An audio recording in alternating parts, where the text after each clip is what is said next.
నిజామాబాద్ జిల్లాలోని బాన్స్వాడ అంబేద్కర్ చౌరస్తాలో విద్యార్థి సంఘాలు, ప్రజా సంఘాలు కాంగ్రెస్ ప్రభుత్వానికి వ్యతిరేకంగా రాస్తారోకో నిర్వహించారు. ఎస్సీ గురుకులంలో మృతి చెందిన 8వ తరగతి విద్యార్థిని సంగీత కుటుంబానికి న్యాయం చేయాలని ప్రభుత్వాన్ని డిమాండ్ చేశారు. విద్యార్థిని మృతికి బాధ్యులైన ప్రిన్సిపల్, వార్డెన్ను వెంటనే సస్పెండ్ చేసి గాడి తప్పుతున్న దృష్టి సారించాలని కోరారు. రాష్ట్రంలో కాంగ్రెస్ 2 ఏళ్ల పాలనలో గురుకుల హాస్టళ్లను నిర్వీర్యం చేసిందని బీఆర్ఎస్ నాయకులు మండిపడ్డారు. గ్రామంలో ఉన్నటువంటి సోషల్ వెల్ఫేర్ గురుకుల పాఠశాల ఏదైతే ఉన్నదో ఆ గురుకుల పాఠశాలలో ఉన్నటువంటి ప్రిన్సిపాల్ ఏదైతే సత్యనారాయణ పూజ కార్యక్రమానికి అదే విద్యార్థులతోటి ఆ కుర్చీల్ని ఆటోలో తీసుకుపోవడం, ఆ తీసుకుపోతున్న క్రమంలో ఆటో నుంచి సంగీత విద్యార్థిని పడడం, చనిపోవడం, ఈ నిండు ప్రాణి నిర్లక్ష్యానికి అక్కడ ఉన్నటువంటి ప్రిన్సిపాల్ కారణం. కాబట్టి తక్షణమే వీధుల నుంచి శాశ్వతంగా తొలగించాలి. ఆ కుటుంబానికి అన్యాయం జరిగింది కాబట్టి ఆ కుటుంబానికి 1 కోటి రూపాయలు ప్రభుత్వం ఎక్స్గ్రేషన్ ప్రకటించాలి.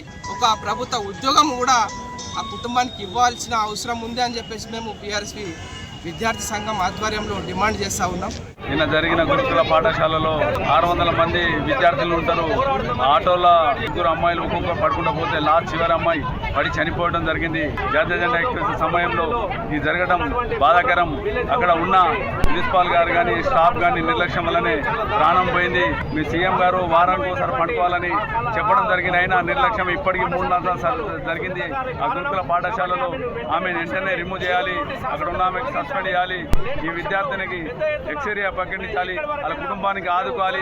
ఆ కుటుంబంలో ఒకరికి ఉద్యోగం కల్పించాలని మేము డిమాండ్ చేస్తున్నాము బీఆర్ఎస్ పార్టీ తరఫున. మోర్లం గ్రామంలో గురుకుల పాఠశాలలో దాదాపుగా 600 విద్యార్థులు ఉంటారు. మరి ఆటో నుండి విద్యార్థులు అక్కడక్కడ పడుకుంటా లాస్ట్ చివరి అమ్మాయి మా దళిత బిడ్డ మరి ఆటో కింద పడి మరణించడం జరిగింది.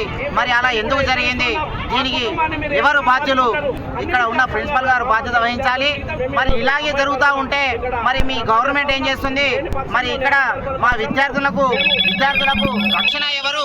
మీరు వివరిస్తున్న తీరుని ఖండిస్తూ మాకు, మా విద్యార్థినికి, మా దళిత బిడ్డకు న్యాయం జరగాలని కోరుకుంటున్నాము.